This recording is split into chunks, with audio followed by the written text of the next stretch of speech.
Welcome into ATL Day Ones with Jarvis and Tenitra. Coming up on today's show, the Detroit Tigers got some double trouble last night. Competition and consistency is the name of the game in Flowery. And last but not least, and for the culture, I think people need to stop comparing themselves to millionaires. That's all coming up next right here on ATL Day Ones. Let's go. This is ATL Day Ones, part of Locked On Sports Atlanta. And it starts now.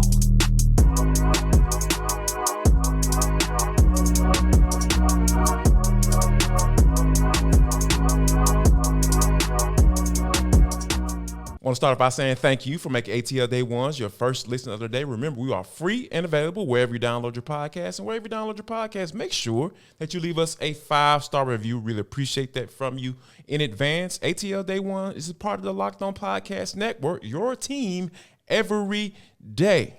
Now, coming up in about 5 minutes, I think it's nothing but a good thing that the Georgia Bulldogs will have a more difficult schedule in 2024.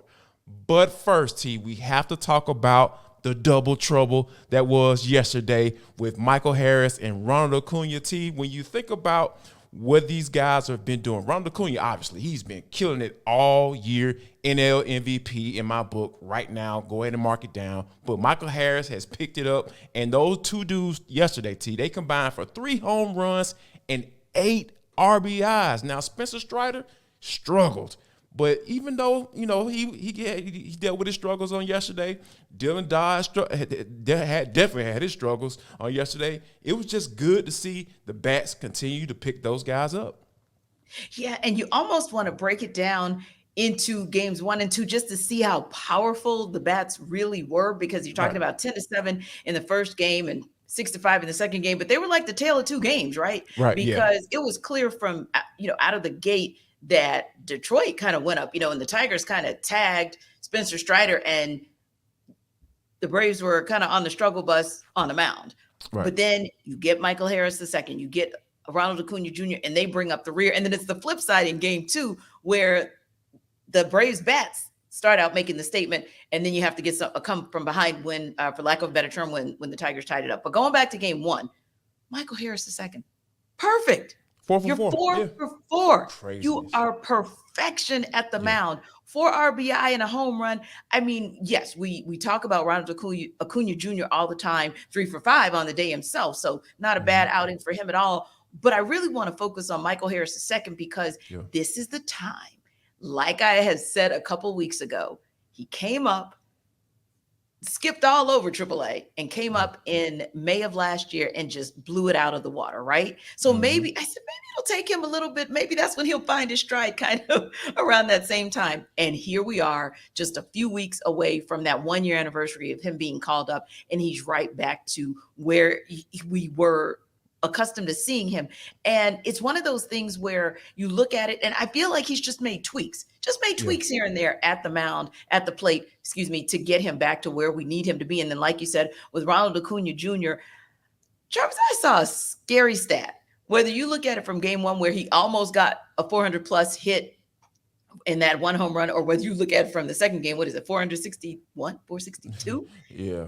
There are 2 teams in the league that haven't had home runs beyond 400, 2 teams combined in the Major League Baseball who don't have that many home runs over 400 as Ronald Acuna Jr. does. So the power that the Braves are hitting with is amazing. Even Orlando Arcia going 2 for 4 and then 2 RBI and 2 runs scored. It's just so much power that, to your point, when you have Spencer Strider on the struggle bus in game 1, and then Dylan Dodd turns around and does it for you in game 2, although, hey, at least he saved some bullpen arms for you. I mean, you get what you can. Yeah, but when you have those struggling like they did, right? That's what it is. Yeah, it just is what it is. You just take what you can take. And I think I heard our guy, John Chuckery, mention this on last evening. You may have some old school pitchers who are probably, if they're not with us anymore, they're rolling in the grave. And if they are with us, they are probably boycotting the fact that, oh my God, only gave up 5 runs. Hey, man, you take what you can get. So, yeah, the bats being big again, huge for this Braves team as they still work through the pieces of the pitching rotation challenges. And in the last 10 games, T, Michael Harris, 368, 3 home runs, 8 RBIs, and OPS over 1,000. So yeah, absolutely love it. This is about to be a beautiful thing. We just got to get through this pitching stuff. Now, like speaking of Spencer Strider, we know he was giving up the long ball yesterday. Like, are you starting to get concerned about him now? Very much so. I am, because we're not it seems like every 5 days we're teasing on this show and come back tomorrow so we can talk about Spencer Strider bouncing back. Not yet. We have not seen that Spencer Strider bounce back yet. And you're talking about someone in Strider who's literally given up as many home runs in his first 3 starts this season as he did in his last 11. That's a scary thought. And all I could think of, I know sometimes it's mental, but Spencer Strider is a very strong individual mentally, right? Indeed. So I'm starting to wonder if maybe there is an injury situation. Maybe there's something nagging, like we're talking about with Michael Harris II, and maybe that back injury that hit him at the beginning of this season. What if Spencer Strider is in that same situation? I would not be shocked if somehow, some way we hear maybe that he's going on short-term, maybe 10-day IL really soon, because something is just not right. I don't think, Jarvis, and this is just me, I don't think it's necessarily that the league has caught up with him and his fastball and his slider. No, I think there may be something else going on. Yeah, and we hope that's not the case. And we also are thankful that nothing else was going on with Jesse Chavez, because, he got popped by Miguel Cabrera yesterday, and he was talking about, hey, everything came back clean. And when you're going up against a guy like that, hey, you can't throw the ball in the same spot because he's going to hit it. He said those hands and those eyes don't go anywhere. Those don't age for sure. So I was like, okay, yeah, that makes sense. And then at the end of the day, I know that win in ninth inning, win in the first game of this series was ugly, for the Braves to give it up like that with Raisel Iglesias being on the mound. But at the end of the day, just like Jesse Chavez said, their goal is to win the series, and that's exactly what they did. Now, speaking of series, the Georgia Bulldogs, they haven't played Alabama in the regular season in quite some time. That's not going to be the case in 2024. So guess what? They got hit with a nice schedule in 2024 because they dropped the divisions, and SEC released the schedule, the SEC schedule for next year. And a lot of people are upset because, they got to go on the road against Alabama, against Texas. And to be honest with you, I'm in a space where I'm just like, you know what? Like, when you talk about a team that go back-to-back national championships and potentially given the schedule that they have this year, they can go 3 times in a row. At some point, you're going to need some motivational factors that you're going to be able to tap into during that regular season to keep these guys focused. And I think playing Alabama, at Texas, I think that's the best way you can possibly go. Yeah. Well, welcome to the party, because poor little LSU, poor little Ting has been over there in the West on the struggle bus for over a decade, always trying to get over the hump of Alabama. I absolutely loved when the announcement was made that this was going to be a divisionless conference. I am all here for it, because I believe that Georgia is going to show, whether it's regular season or whether it's playoff time, that they are a powerhouse, whether that is a 2024 powerhouse where they're coming in off a three-peat, or whether they just get to the playoffs and the playoff rather in the championship and maybe, just fall one step short. I still think, ultimately speaking, they are one of the best 2 programs. And right now we'll call it the best program in college football, and they'll have an opportunity to show it. I love seeing, to me, it's like the Titans, I love seeing the Titans go head to head. I wish, for the sake of Dog Nation, that it would have been in Athens first. That would have been kind of cool. Yeah, that would be really cool. Dylan Raiola, going to be time to possibly show and prove. So, hey, like they say, when you are in the position where you're the big dog, then everybody else is coming for you. And that might be Georgia being the big dog, but they're going to the big dog. The big dog is eventually going to come for them. I absolutely love to see it, because it just will give Georgia the opportunity to show that, hey, we earned this title as best college program in college football. And they'll have the opportunity to show, to me, Jarvis, if nothing else, longevity and continuity in what they're bringing to the table, coming from Athens, going to Tuscaloosa. I absolutely love it. And then there's a potential that, Arch Manning might be on the field when they go to Texas as well in 2024. So that's going to be interesting, but good luck, because Hey, look, we know it's all QB1 is an amazing thing when you have a good QB1, but bottom line is there are 22 guys that have to lace up. Yeah, 11 absolutely. on 11. Let's go. And, I'll put Georgia's 11 on 22 or whatever you want to call it. I'll put them up against any doggone roster in the doggone country. So, yeah, I think this would be good for the Georgia Bulldogs going forward. I want to let you know that this episode of ATL Day Ones is brought to you by FanDuel Sportsbook. It is the #1 sportsbook in America. Guess what? We got a real cool deal for you all. Guess what? This is the no sweat first bet.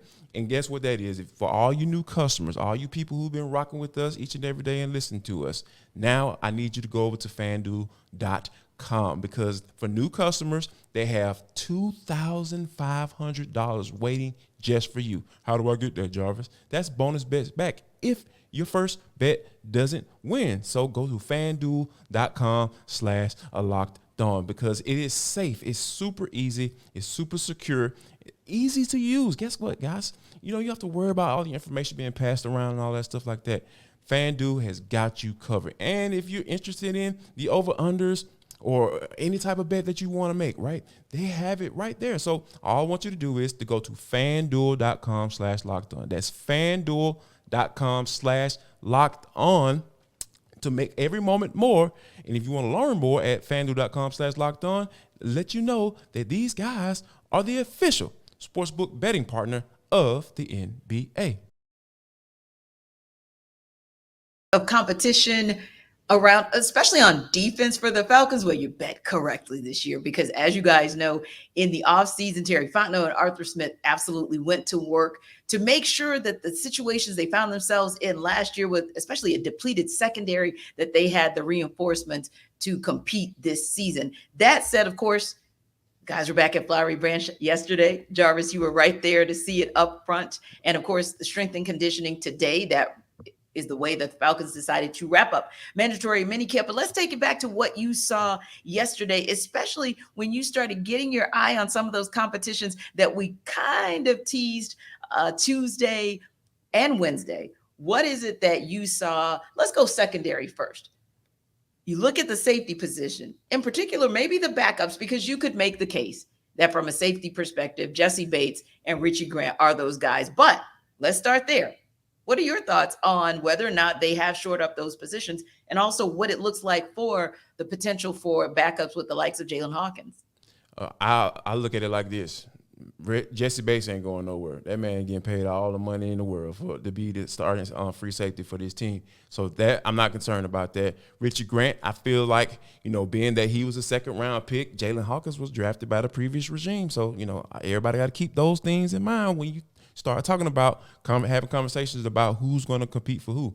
And, I understand the whole competition piece, but there are certain instances where, hey, this is the guy that they really like down at the Senior Bowl, and they brought him in. And he's been pretty versatile since he came in. He was forced into play in the nickel spot and did okay, in that. Now he's moving from the free safety spot down into more so the strong safety spot, being more so in the box sometimes and being able to come downhill. That's kind of more so of his game. So I'm interested to see how that plays out going forward. Now, the interesting thing, and I feel like you brought up an excellent point yesterday when you talked about the whole Mike Hughes and D. Alford piece, because a lot of people saw Mike Hughes being brought in. Oh, yeah, he can play inside and all that stuff. He's going to be the starting there. What you got right there? Because Mr. D. Alford was going in with Jeff Okudah, A.J. Terrell, Richie Grant, and Jesse Bates. Those guys were subbing in all at the same time because you know why they're doing that? Because so they can get familiar with each other, because more than likely those are going to be the guy in that nickel starting secondary look once on third downs when teams are going to pass the ball. So I think that's going to be very interesting to watch, because D. Alford is a guy, he made some plays last year, guys. Yes. Like don't forget that. That means a lot to coaches, because this coaching staff brought him in. He had some time in the CFL.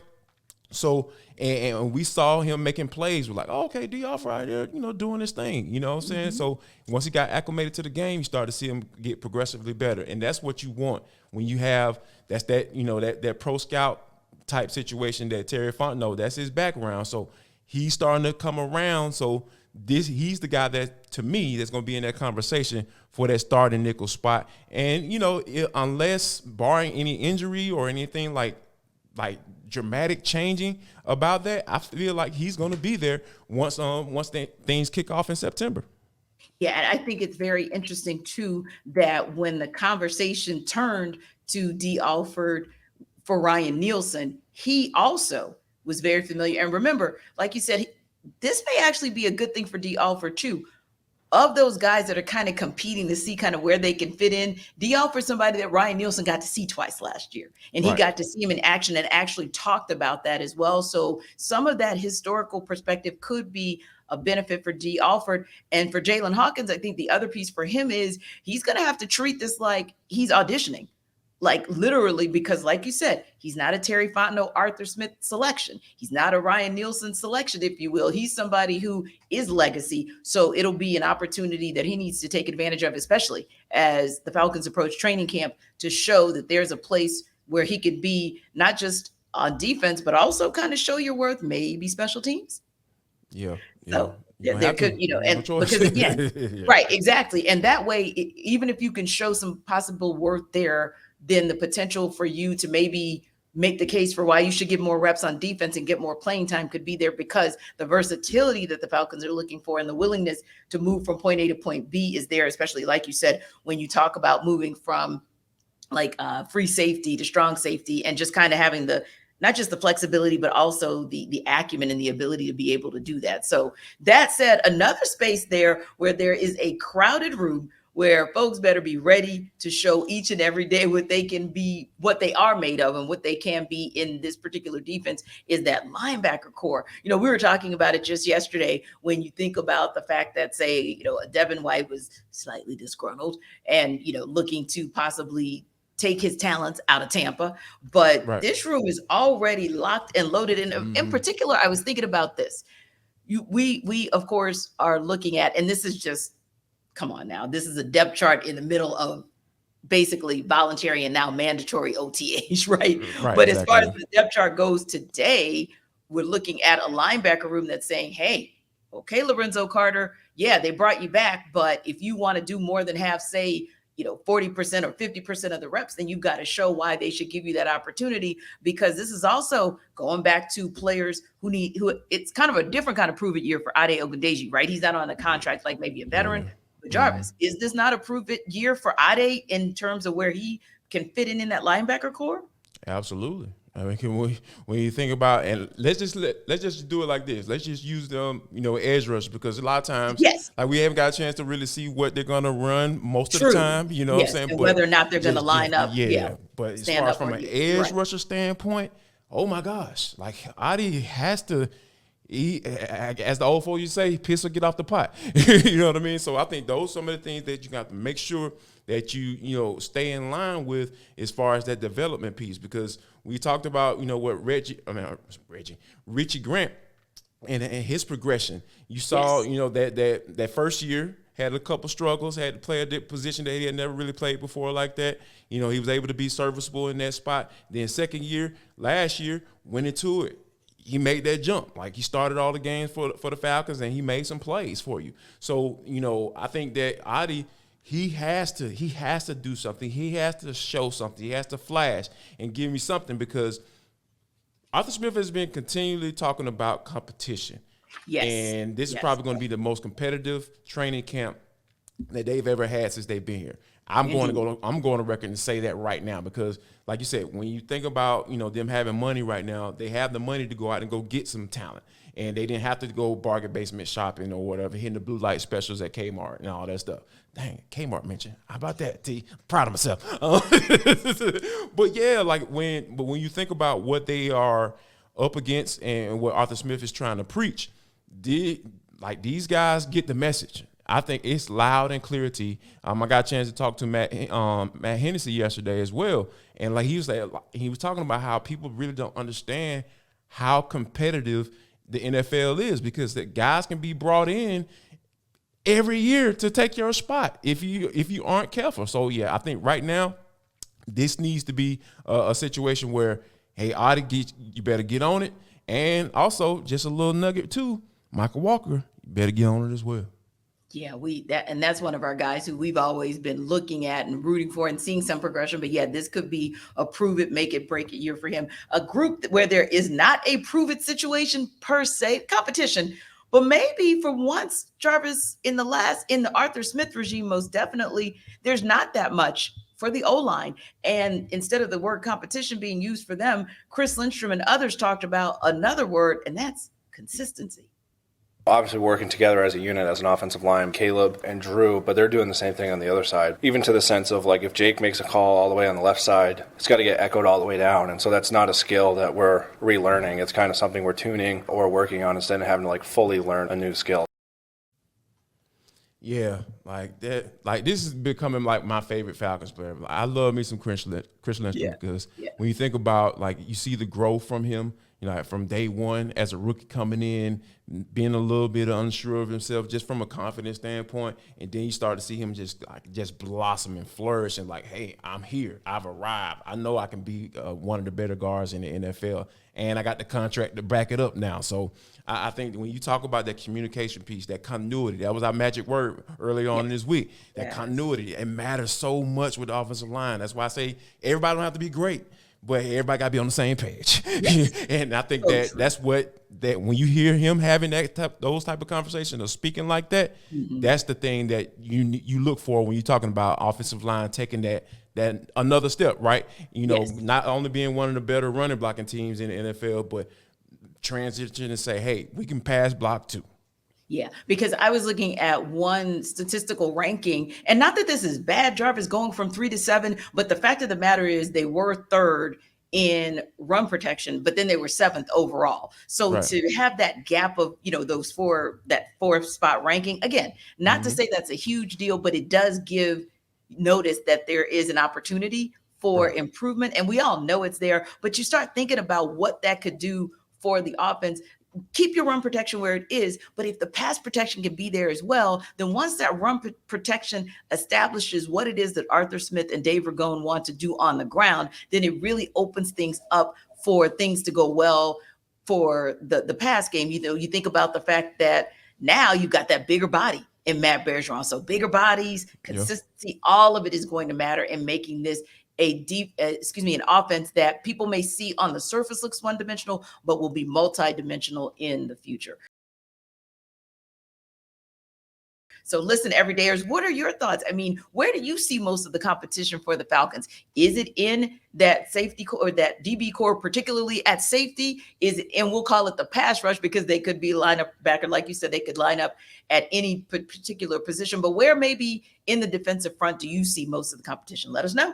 You know where to check us out, ATL Day Ones, right there on YouTube. You can drop your comments in the comment section. And then, of course, download us wherever you get your podcasts. But T, this is for the culture. It is an intersection between sports, entertainment, the culture, and sometimes whatever the hell we want to talk about. Because that's just how we get down on this show. Today is no different. This is a very special one to my heart, T, because, you know, a lot of times people get into these conversations about going half on, you know, households and everything when you're married, which is actually absolutely laughable to me. So, you know, Dwayne Wade, you know, chimed in because, you know, he and Gabrielle Union, their relationship and their views and how they raise their kids has been all on display ever since they've gotten together. So Dwayne Wade was on Club Shay Shay and with our guy, Shannon Sharp, and podcast, and he was talking about how they started going half on the bills. And, you know, when people start talking about 50-50 and marriage and all that stuff, there's a lot of conversation that gets sparked. But I think one of the things that really stood out to me, though, T, is the fact that they got into an argument. How does he came about? They got into an argument, and Dwayne Wade mentioned that this was my house. And, you know, Gabrielle Union, being the woman that she is, she did not take that too lightly. And she said, you will never, ever say that again. But does she have a point, though, T? Like, is it a scenario where that should have been the conclusion that she came to once she decided that, hey, you know, this is what we're going to do going forward once they move out to L.A.? That 50-50 was the kind of conclusion. Yeah. I think so for them. It seems to work for them because that comment that Dwayne Wade made, okay, let's just be real.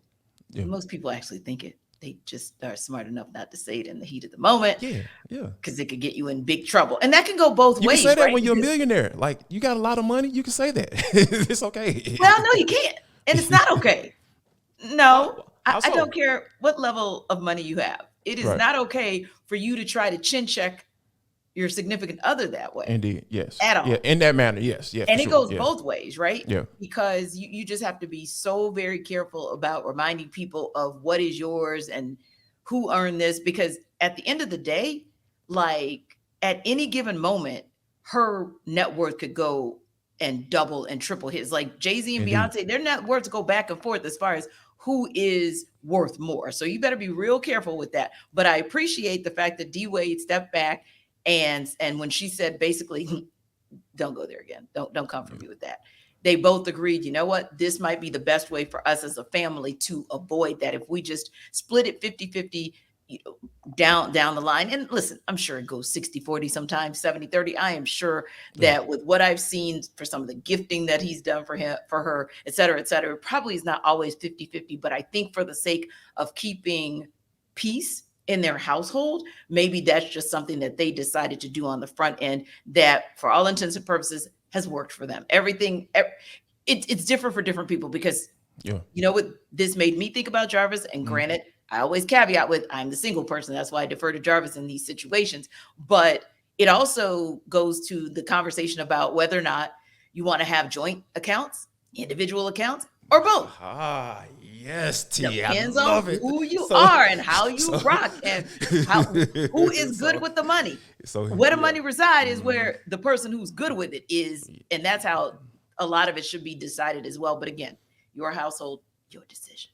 Yeah, and that's my thing. Like, and let me clean up what I said. Like, I feel like Dwayne Wade should be able to say the whole my house piece when he's single. You know what I'm saying? And I think he's still, and this is when they first moved in with each other, right? So of course it's going to be it's a transition period. You know what I mean? You got to change your language once you get married. Like, trust me, I understand. And when you're cohabitating, because you're making a choice, it may not be legal in the eyes of, in a courthouse, unless you're in California in 7 years. But anyway, may not be legal, but if you made that decision to make that kind of commitment and be under that same roof, you're still a step ahead of the person who's just boyfriend and persons who are just boyfriend and girlfriend and get to go to different households at the end of the night. But I hear what you're saying as far as like, hey, you start to build up to the mindset of being in that unified situation. That's why premarital counseling works. Like, you know what I'm saying? But as far as the whole household piece, right? Like, yes. I laugh because here's why I laugh at, this whole 50-50 conversation.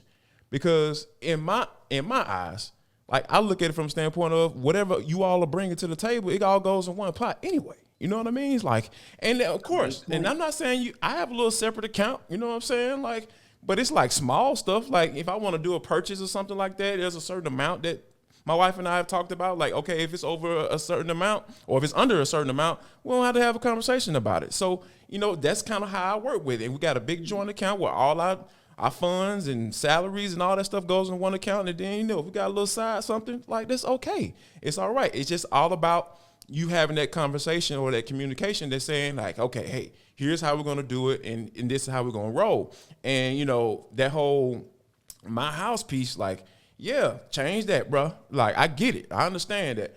But because, like I said, it's a transition period once you go from being single and having your own, getting your own, and earning your own money. Like, and then you go into a household where that person makes almost just as much as you. So, like, you can't be running around clout chasing, like, because, Dwayne Wade, he married a lady that, he came out of a marriage that, he was the breadwinner. So, you can't talk to Gabrielle like you talked to, your previous wife. So because it was two different scenarios. There's two different types of households. And I think that's where we need to start looking at these things when we start judging, these people marriages. I was like, I can't compare myself to Dwayne Wade or Gabrielle Union. I can't operate like that because I don't make that type of money. So the conversation needs to be different. Right. And also, it's different philosophies, like where they may be coming from, maybe, and I'm not judging them at all, but it may be coming from, as an example, a vantage point of just the financials, right? Just the fiduciary, whereas your wife and you may be coming from even more of a spiritual perspective as well. Absolutely. Yeah. The two of you are first-time marriage partners. The two of them coming into marriage a second time. She was more than the primary breadwinner in her first marriage. No doubt.